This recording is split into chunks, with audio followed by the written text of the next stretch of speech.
ఈరోజు మన వైఎస్ఆర్ కాంగ్రెస్ పార్టీ ఏర్పడి 15 సంవత్సరాలు పూర్తి చేసుకుని 16వ సంవత్సరంలో అడుగుపెడుతున్నాం. ఎన్నో ఉద్యమాల నుండి, ఎన్నో ఆటుపోట్ల నుండి, ఎన్నో అవమానాలను ఎదుర్కొని పుట్టిన పార్టీ మన వైఎస్ఆర్ కాంగ్రెస్ పార్టీ. ఒక్కడితో మొదలైంది జగన్మోహన్ రెడ్డి, 2 విజయమ్మ, 3 రాష్ట్రంలో వైఎస్ఆర్ కాంగ్రెస్ పార్టీ ప్రాణపుట్ట మీద గెలిచిన నాయకులు ఎవరంటే మన కోవూరు నియోజకవర్గ ఇన్ఛార్జి మరియు పిఐసి సభ్యులు మాజీ మంత్రులైన నల్లపురెడ్డి ప్రసన్న కుమార్ రెడ్డి గారికే దక్కుతుంది.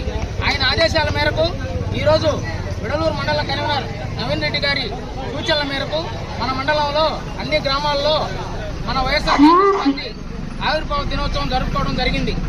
వైఎస్ఆర్ కాంగ్రెస్ పార్టీ ఏర్పడడానికి ముఖ్య కారణం ఆ రోజు దివంగత నేత వైఎస్ రాజశేఖర రెడ్డి గారు 2009లో అకారణ మరణంతో ఏర్పడిన రాజకీయ సంక్షోభం వల్ల జగన్మోహన్ రెడ్డి గారు రాజశేఖర రెడ్డి ఆశయాలతో పుట్టిన పార్టీ వైఎస్ఆర్ కాంగ్రెస్ పార్టీ.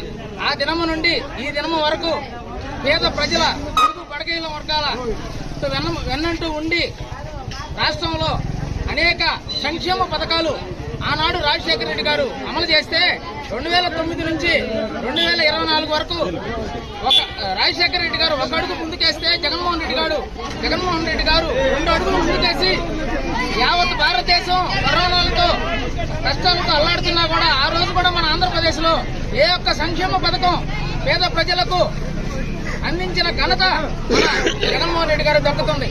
అలాగే ఎన్నో రాజకీయ అవమానాలు ఎదుర్కొని మన రాష్ట్రంలో ఈరోజు 40% ఓటు షేర్ నిలబెట్టిన ఘనత మన జగన్మోహన్ రెడ్డి గారు దక్కుతుంది. అలాగే 2027 కానీ 2029 కానీ ఎప్పుడు సాధారణ ఎన్నికలు వచ్చినా మనం జగన్మోహన్ రెడ్డి గారిని మరలా తిరిగి ముఖ్యమంత్రిని చేసుకునేంత వరకు మన కోవూరు నియోజకవర్గ ఇన్ఛార్జి అయిన మాజీ మంత్రివర్యులు పిఎస్సి సభ్యులు మరలా అసెంబ్లీకి 7వసారి పంపించేంత వరకు మనం జగనన్న వెంట ప్రసన్న వెంట పనిచేయాలని ఈరోజు ఈ వైఎస్ఆర్ కాంగ్రెస్ పార్టీ పుట్టినరోజు సందర్భంగా నేను తెలుపుకుంటున్నాను. జై జగన్.